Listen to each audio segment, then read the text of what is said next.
Help me reach 5,000 subscribers. Support the video with a like and leave your thoughts in the comments. I read everyone. Thank you. I was at the kitchen table at 4 in the morning, staring at a cold mug and the empty chair across from me. The house was quiet in that way you only hear around that hour. No traffic, no neighbors, just the clock tick and the fridge humming like it's guarding a secret. Her jacket wasn't on the hook. Her shoes weren't by the door. Her phone went to voicemail. Text stayed unread. That chair across from me was a statement. I wasn't supposed to ask questions. I was supposed to answer them. She'd spent months counting my minutes. Why didn't you pick up? Who was that in the background? Send me a photo. I played along longer than I should have. Thought it would pass. Thought the storm needed somewhere to pour out, and then we'd be back to normal. But at 4 a.m., with the mug gone cold and my own phone lit up with nothing, I realized the storm didn't just pass. Someone was steering it. If I'd known where it was headed, I would have slept instead of waiting on that chair. She walked in at 8:30 like it was Tuesday grocery time, heels in her hand, a smile that didn't match her eyes. You're up early, she tossed, dropping keys in a bowl. Been up, I answered, pushing the mug away. Work emergency, she said, already halfway down the hall. You wouldn't understand. Go get some sleep. Your boss call you in at midnight? She turned. I said work emergency. You don't need the play-by-play. I tried calling. And I'm not on a leash, she snapped. You going to start again? Because I'm too tired for your routine. My routine. I leaned back. You vanish all night, and I'm the one with a routine. You're obsessed with where I am. It's not healthy. Sure, I said. I guess I imagined the months of you tracking my location and demanding photos from the shop. That's different. She pinched the bridge of her nose, like the problem was me breathing. You go quiet at work. That makes me anxious. I fix trucks. It's loud. My hands are covered in grease. That's the job. You could still answer. I'm not explaining how sockets work at 8:30 in the morning. Here's what's going to happen. I'm off the location sharing app. If you want to know where I am, ask like a person. No more pop quizzes. She gave a short laugh that didn't sound like one. So you're hiding now. I'm setting a boundary. If it only works one way, it's not a boundary. It's a leash.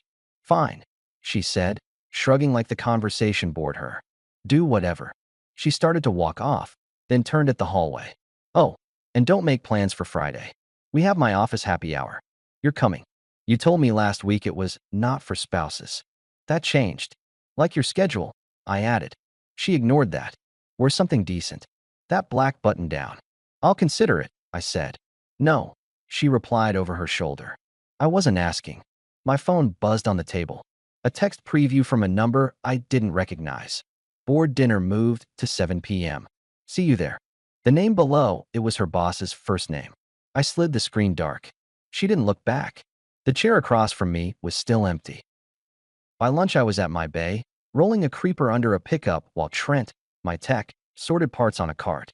You know your wife called me last week, he said, lowering his voice like a radio host who loves the microphone. For what? To check if you were really here. Like I'm your parole officer. Don't answer her again. I told her we're running around trying to keep your old transmissions alive, he went on. She asked what time you clocked in. I said monsters aren't real and hung up. I slid out from under the truck, wiped my hands, and pulled my phone from a drawer. Do not disturb went on. I typed. From now on we budget separately for big purchases. I'll cover the mortgage and utilities through my account. You handle your car and personal stuff through yours. If we plan something joint, we put it on the calendar a week ahead. No more midnight edits. Sent. Trent peered at me. You just hit launch, huh? New rules, I said. Clarity saves time. That true, he grinned. You also look like a guy who slept on a chair. Kitchen chair. Great lumbar support. He snorted. You coming to Rick's cookout Sunday? He got a new smoker and the ego to match. If the rules hold, I said. 1 hour politics, 0 hours gossip about my marriage. Deal, Trent grinned. I got through the afternoon without a single demand buzzing through the toolbox drawer. At 3, my phone lit with her name. Then again. Then call me now. I stayed under the hood. At 5, her car rolled into the lot. She stepped out with a paper bag, and that look she only wore when an audience was nearby. I brought you lunch, she announced, holding up the bag like a trophy. I know you forget to eat. Trent cleared his throat and vanished, pushing the parts cart like a shield. Lunch, she repeated, softer now. And, look, I'm sorry about this morning. I got snappy. It was a rough night. What kind of rough? I asked, not touching the bag. Client meltdown, she said. Vendor delays. It's stacked. You could have texted, working late. 10 characters. You're right, she said, easing the bag onto my little workbench. I'm trying. Okay, I replied. Thanks for the food. She scanned the bay. So, Friday. Happy hour at Riverside. 7. The team wants to meet you. And please, no car talk. They don't get it. That shouldn't be a problem, I said. I can do 6:30 to 7:30. After that, I'm out. Her mouth twitched. 1 hour. 1 hour. And we drive separate. She studied me. Fine, she said. As long as you show up. I'll be there on time. She stepped closer like she might hug me, then just straightened the bag. It's your favorite, she said. Don't say I never do anything. I'll eat it, I replied. She started to leave, then paused. You know I only check in because I care, right? It's not about control. I heard you, I said. She left. I opened the bag. Sandwich, chips, a note. Be nice tonight. There was no tonight. It was Tuesday. I slid the note under the mat. At home, she was all conversation. Wear the black shirt, she repeated at dinner. Don't bring up hunting or your shop talk. Keep it light. You always come off intense. Or maybe I'm just direct, I said, lifting my fork. She tilted her head. People in my world prefer nuance. I deal in torque specs, I said. Nuance gets people hurt. She smiled at the plate like it told a joke. Try not to embarrass me. Not my style, I said. And Friday, she pressed. 6:30 to 7:30. Separate cars. She nodded like she could live with that. At 9, she wandered into the living room where I was checking invoices. You still on that budget thing? She asked. Yes. Feels cold. Feels clear. She crossed her arms. You're making this weird. You made it weird at 4 a.m. Her jaw worked. Then she softened. Okay, she said. Okay, I get it. I'll be more communicative. That'll help. As she turned out the light, my phone vibrated on the coffee table. Board dinner moved to 7 p.m. See you there. The boss's text repeated, another follow-up. Dress accordingly. I watched her vanish down the hall, heels tapping like a metronome. Dress accordingly. Friday, I parked 2 blocks from Riverside and walked in at 6:30 on the dot. The place smelled like varnish and bar food dreams. Uplight on brick, designer chairs no one sits in. Her team gathered by a long table, blazers, small laughs, that coded group language of people who measure jokes by titles. She waved me over. This is him, she announced. Everyone, meet my husband. A woman in a silk blouse asked, so what do you do? There was polite interest, and then there was interview tone. This was interview tone. I run a small shop, I said. Trucks, mostly. Fleet work, the stuff that keeps the county moving when it's snowing and the night shift is asleep. So, you're basically a mechanic, a guy with perfect glasses said, smiling like he'd just diagnosed the room as boring. Basically, yeah, I replied. And you're basically on email all day. He blinked. A man at the end of the table smirked. My wife cleared her throat. Be nice, she whispered. I am, I said. Her boss arrived like a commercial. Practice smile, jacket that fit too well. You made it, he told her, and then to me. Glad to finally meet you. Same, I answered, shaking his hand. He held my eye a half second too long, like he was testing resolve he didn't need to test. The new associate leaned into my wife. You didn't exaggerate, she said, giggling. He does look like he can lift a car. My wife laughed just loud enough for the table. He can lift anything heavy, she said, except a conversation. I raised an eyebrow. That's one, I told her. One what? One public jab. You get 3. After that I invoice. Her boss watched us with the appetite of someone who enjoys seeing how far things can be pressed. He's funny, he said to her, like I wasn't there. Sometimes, she replied. They ordered cocktails. I asked for water. The glasses guy tried again. So, what's your take on electric trucks? I'm for anything that moves when it needs to and doesn't break families in the process, I said. That's vague, he said. It's my hour, I answered. I'm not doing a TED Talk. My wife kicked my shoe under the table. The boss's phone buzzed. He glanced and smiled. Board dinner moved to 7, he told her casually. We should head soon. She nodded without looking at me. We'll grab a car. 1 hour. I reminded her, tapping my watch. Don't be dramatic, she replied. I'm leaving at 7:30, I said. Drives separate, remember? She gave a tight smile. You do you, she said. At 7:20, I stood. I'm out, I told the table. You're not staying? The boss asked, tilting his head a millimeter too far. Interested, not curious. House rules, I said. Appreciate the water. My wife barely turned. Fine, she said. I'll see you later. Don't wait up. I won't, I replied. At the door, I stopped to sign the check for my water because the server looked like she needed something to do. Through the glass, I caught the reflection. My wife leaning in toward her boss as he said something low, her hand resting near his sleeve like it had been there before. The door shut behind me. Night air. I walked to my truck. I didn't go home. On the way to pick up a part from a supplier across town. He kept late hours for guys like me. I passed the old brick restaurant everyone used for important dinners, the kind with the small plates and the big prices. By the front windows sat a corner booth. Two people. Familiar jacket. Familiar laugh. Her hand in his. It wasn't a hold you do for a photo. It was the kind you forget to stop doing when you're told a story that's more for two than for the room. When they stood, he put a hand at her back. Out on the sidewalk, he bent down and she reached up and hugged him the way I'd watched her hug me years ago when I came home late with the last paycheck of December. Quick, tucked, familiar. Not a colleague's pat. A private scene that didn't need a narrator. I didn't honk. I didn't walk in. There's a kind of quiet you only get when something lands where it belongs. I was done guessing. I made 2 calls. First to Luis, who never missed a chance to talk sense or pour bad coffee. Meet at Charlie's in 20? I asked. You're buying the wings, he said. And the truth. Both, I told him. Then to Rick. Give me a stool, I said. Not next to the speaker. Serious voice, he answered. I'm there. Charlie's is exactly what a man needs when the night redraws the map. Wood bar scarred by 1,000 keys, a TV with the game muted, a waitress who doesn't ask why you're there. Luis had his elbows on the counter like it was a chessboard. Rick spun a coaster. What happened? Luis said, not a question. I just saw her with him, I told them. Hands. A hug.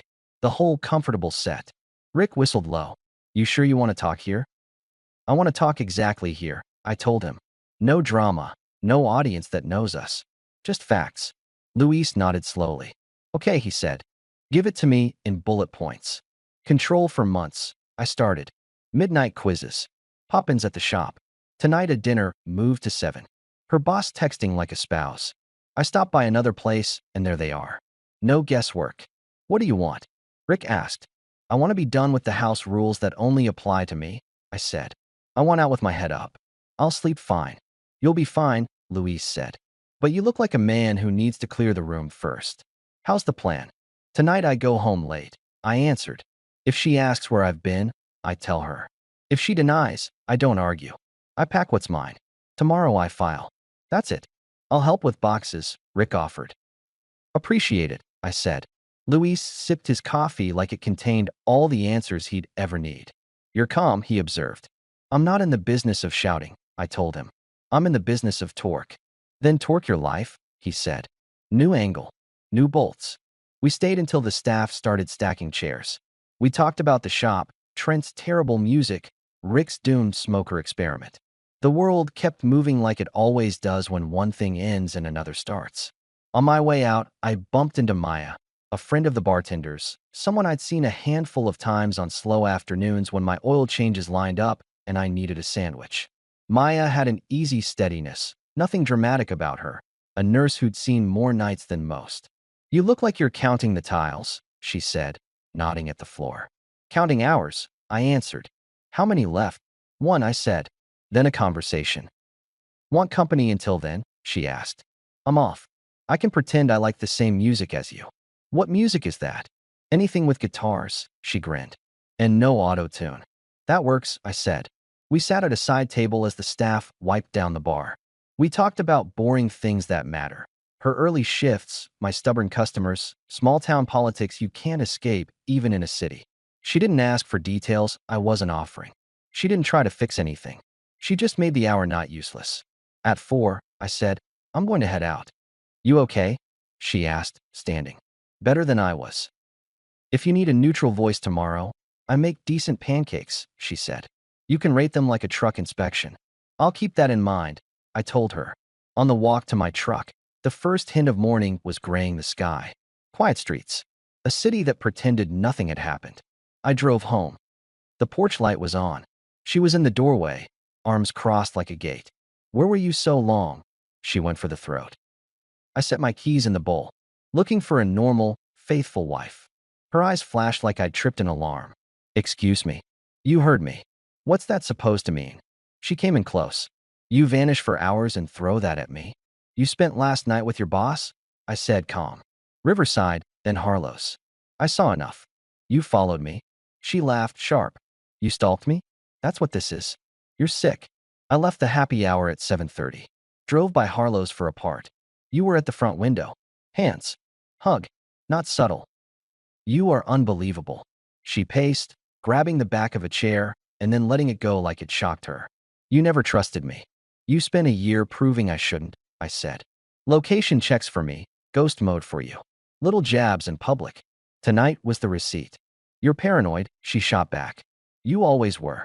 You don't understand my world." "I understand hand-holding," I replied. "And I understand how people act when they're confident the rules don't apply to them. You want to blow up our marriage over a hug." She scoffed. "You're overreacting. You barely know how to act in a room with grown-ups, and now you're a judge." "I'm not blowing anything up," I said, walking past her to the bedroom closet. "I'm packing." "You're not serious." Her voice rose not in volume, but in pitch. "You're not doing this to me. I'm doing this for me." I pulled a suitcase from the shelf, laid it on the bed, and opened drawers. T-shirts, work pants, socks. No theatrics. Just packing. She followed, hovering by the dresser. "You think you can just walk out?" "Yes." "And go where? To your little friends?" "To your bar buddies." "To an apartment I lined up in case this day came," I said. "Keys are in my glove box. Rent's month to month. Utilities are already on." Her mouth fell open a millimeter. "You planned this." "I planned for clarity. I gave you my rules. You ignored them. I'm not here for round two." "You're throwing away years because you don't like my team," she pushed.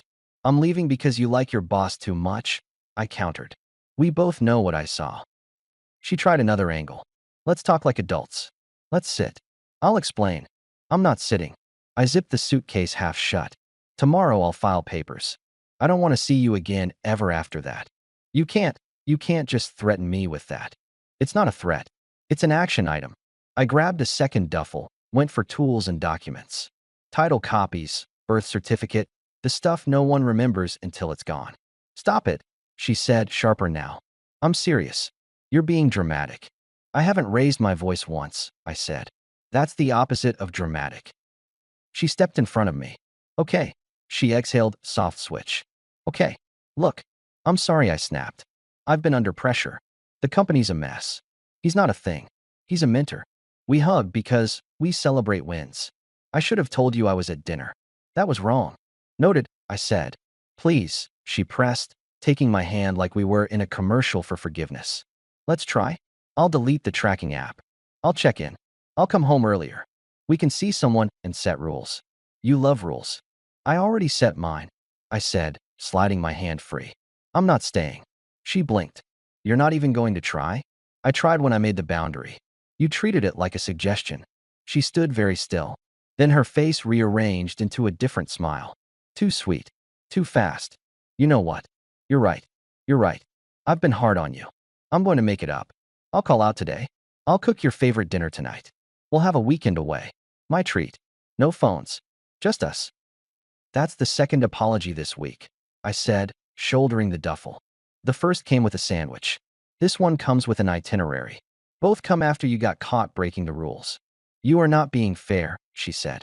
"You're punishing me." "I'm leaving," I corrected. "That's not punishment. That's distance. You walk out, we're done. That's the point." I took the suitcase to the door. She followed, leaning on the frame. "At least tell me where you're going," she whispered. "In case there's an emergency." "You never told me where you were," I said. "We're consistent now." I put the keys I didn't need on the kitchen counter. One set stayed on my ring. Truck, shop. The rest, house, garage, the padlock she insisted on for the backyard gate, went in a little pile. She stared at them like they'd turned to snow. "I'll be back at 5 with Rick to grab the tools and the rest of my clothes," I said.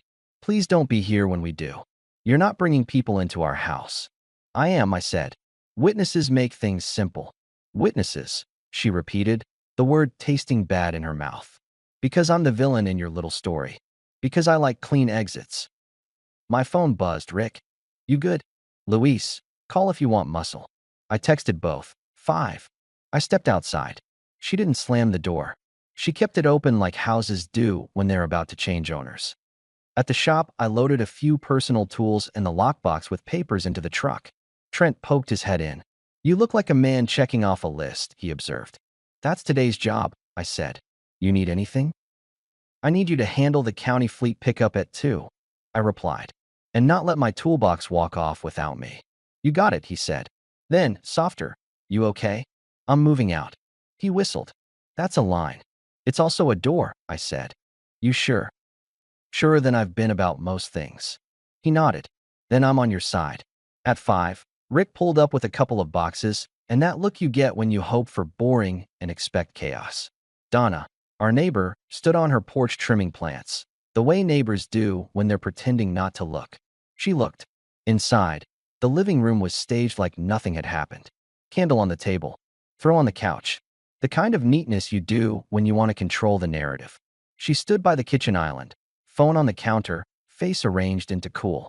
You brought backup, she said. Hello. Rick nodded, polite. You don't need an audience, she told me. I need a quiet half hour, I said. Then I'm gone. Donna coughed theatrically from her yard. The world loves a window. I started with the closet. Rick boxed shoes and shirts. I took the drawer with my cufflinks, the ones I wore to other people's weddings, not my own. No one talked. She couldn't stand the silence. So this is it, she declared to the room. This is it, I confirmed. You're going to throw me under the bus to everyone, she accused. I'm not telling anyone anything, I said. People talk because they're bored. I work. They'll move on. You think this makes you noble? She pushed. Walking out without fighting? This makes me done. I folded one last shirt and shut the box. Her phone buzzed. She flipped it, face down. The corner of the screen showed a preview. A first name I recognized. I looked at Rick. He looked at me. We didn't comment.